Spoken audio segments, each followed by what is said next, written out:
Espinazo Productions presenta Historia de la música sin música. ¡Salvo de fondo!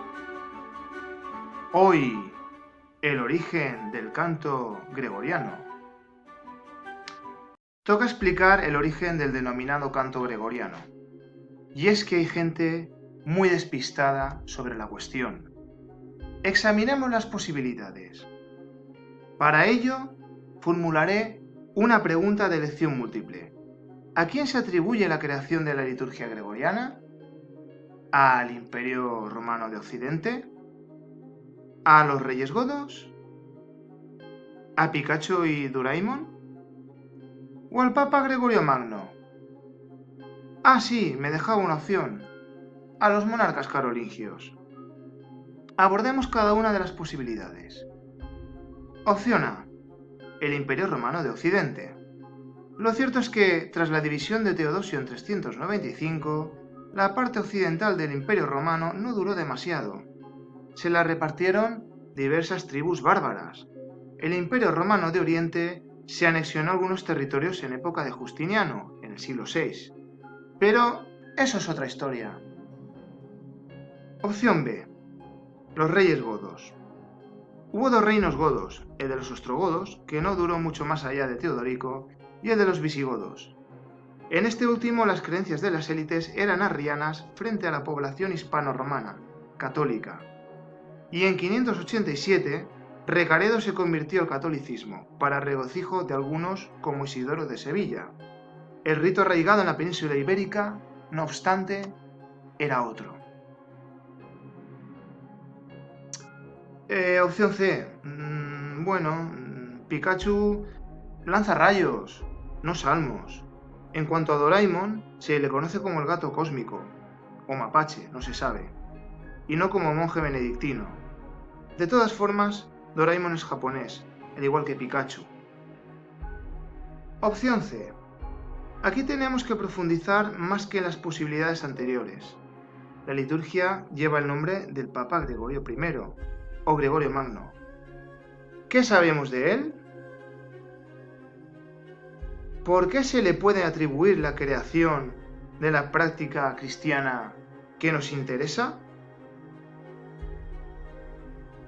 Gregorio Magno nació en Roma cuando ésta fue recuperada para el Imperio Romano en época de Justiniano. Fue prefecto de dicha ciudad, antes de cumplir 30 años, pero abandonó su carrera para hacerse monje benedictino y fundar en su casa, en el Monte Celio, su propio monasterio. Su ascenso posterior le llevó primero a Apocrisiarius en Constantinopla, una especie de nuncio, y después a Papa de Roma entre 590 y 605. Pero, ¿qué supuesta relación guarda todo esto con la creación del canto gregoriano? Además de sus triunfos consolidando el poder de la Iglesia y cristianizando las Islas Británicas, la erudición y producción intelectual de Gregorio le incluyeron dentro de los doctores de la Iglesia.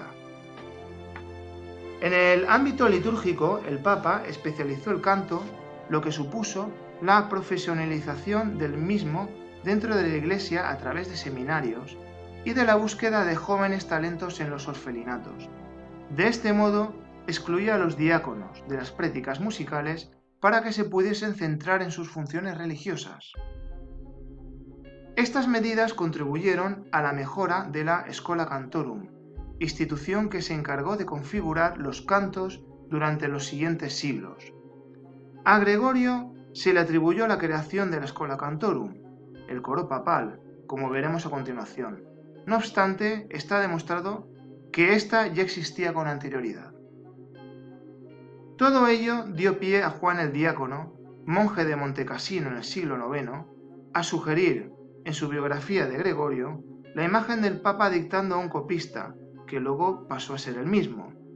La inspiración del Espíritu Santo, en forma de paloma, aunque Juan Diácono no precisó sobre la autoría litúrgica del padre de la Iglesia, lo presentó como fundador de la Schola Cantorum al crear el antifonario. En un principio, el libro de coro para la misa y proporcionar un espacio para los cantores.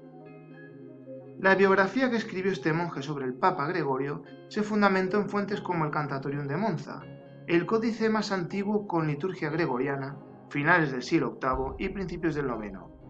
En el Incipit, o prólogo, aparece un texto encabezado por las palabras Gregorius Presul, donde se indicaba precisamente aquello que afirmaba Juan el Diácono, la creación del canto gregoriano para la Schola Cantorum. ¿Por qué este texto se le atribuye la autoría de los cantos litúrgicos a Gregorio? La amenaza de invasión lombarda que sufría la Roma papal de aquella época lo justifica. El Cantatorium debía presentarse como un obsequio personal de Gregorio Magno a la reina consorte de los lombardos y fundadora de la Basílica de Monza, Teodelinda. Esto explicaría las palabras del Incipit. Más tarde, el texto fue copiado y modificado, aunque la autoría del Papa prevaleció. También se le atribuyó a Gregorio el conocido como Sacramentario Gregoriano, libro que contenía los textos del celebrante que cambiaba en las fiestas. Al parecer, el libro era suyo solo en parte. No contenía las lecturas y las partes destinadas al canto, adquiriendo su formación definitiva bajo el papado de Honorio I entre 625 y 638. La tradición de la paloma debió surgir en Inglaterra para estrechar lazos con Roma, a partir de que Gregorio enviase a Agustín de Canterbury a cristianizar la isla. Tal vez atribuir textos musicales a Gregorio en los reinos anglosajones permitiese a Egberto, arzobispo de York y hermano del rey Eadberto de Northumbria, afirmar la inspiración de Gregorio en su Dialogus, obra que directa o indirectamente influiría a su vez en Juan Diácono. Entonces, solo queda una opción, la que casi se me olvida antes. O tal vez no. Avancemos un poco en el tiempo desde la época de Gregorio Magno. En el siglo VIII, los francos están rehaciendo su reino. La división y el último periodo de la dinastía merovingia, conocido como el de los reyes holgazanes, llega a su fin. Los mayordomos de palacio Pipínidas, en especial Carlos Martel, y su hijo Pipino el Breve, acabaron con los merovingios. Roma llevaba siglos amenazada por los lombardos. Cuando estos últimos acabaron con el exarcado de Rávena, intentaron conquistar Roma. El Papa Esteban II pidió ayuda a Pipino el Breve, y este último entró en Italia y obligó a Astolfo, rey de los lombardos, a renunciar a su empresa.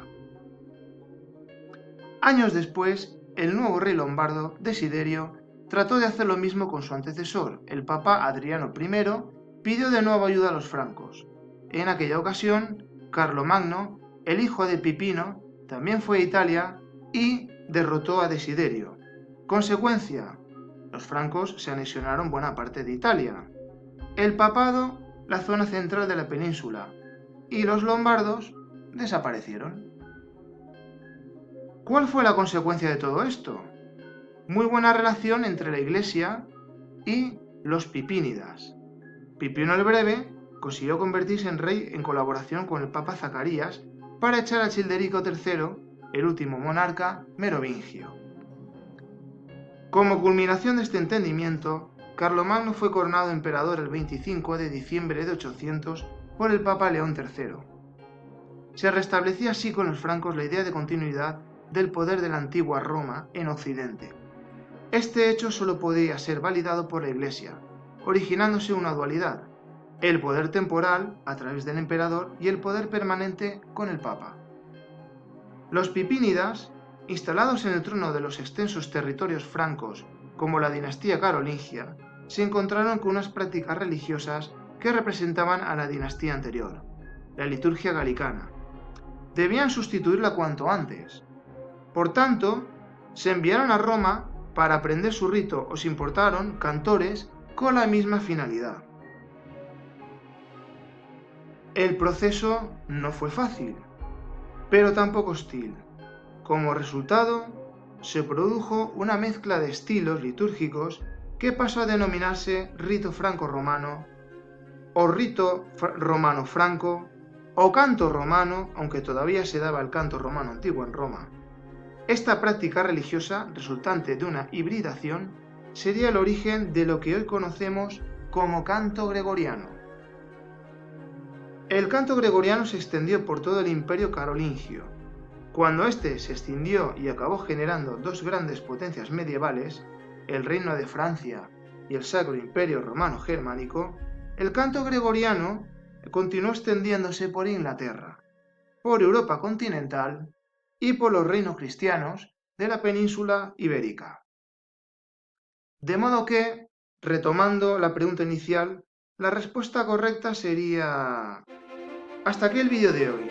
No olvides agradecer mi labor, es decir, pulgar hacia arriba y todo lo demás. Nos vemos en próximos vídeos.